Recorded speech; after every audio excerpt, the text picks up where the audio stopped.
안녕하세요. 오늘은 중국 초고층 빌딩 규제에 나선 이유라는 소식을 전해드리겠습니다. 한때 경쟁적으로 높은 건물을 지어 올리던 중국에서 갑자기 초고층 빌딩을 규제한다는 지침을 내놓은 것입니다. 도시 경관을 위한다는 이유였습니다. 그러자 최근 들어 지방 정부들에서도 세부 규정이 속속 나오기 시작했다고 홍콩 사우스차이나 모닝포스트 SCMP가 지난달 26일 보도했습니다. 대부분 경쟁적으로 초고층 빌딩들을 지어왔던 곳들입니다. 헤이룽장성은 지난 11월 대규모 경기장과 박물관, 극장 건축 등을 엄격하게 제한한다는 발표를 내놨습니다. 윈난성에선 지나치게 많은 자금이 들거나 불필요하다고 판단되는 모든 프로젝트에 제동을 걸었습니다. 건축 중인 건물들도 피해갈 수 없었습니다. 수저우에선 700m 높이로 건설할 예정이었던 수저우 중난센터의 높이가 조정됐습니다. 선전시 역시 두바이의 부르즈 할리파에 맞서겠다며 야심차게 올리던 건물의 목표 높이를 대폭 낮췄습니다. 중국이 초고층 건물을 짓는데 열을 올리기 시작한 것은 2000년대 들어서입니다.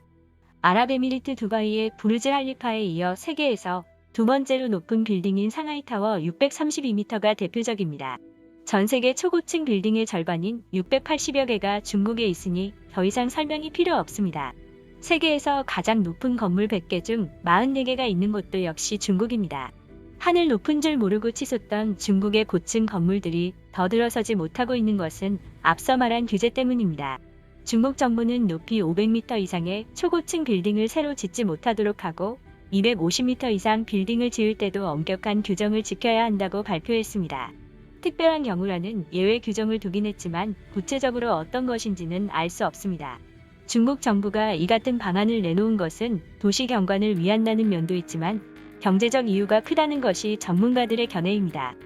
겉은 화려하지만 경제적 어려움을 겪는 초고층 빌딩들이 많아서입니다. 베이징에서 멀지 않은 항구도시 텐진의 골딘 파이낸스 117 빌딩이 그 예입니다.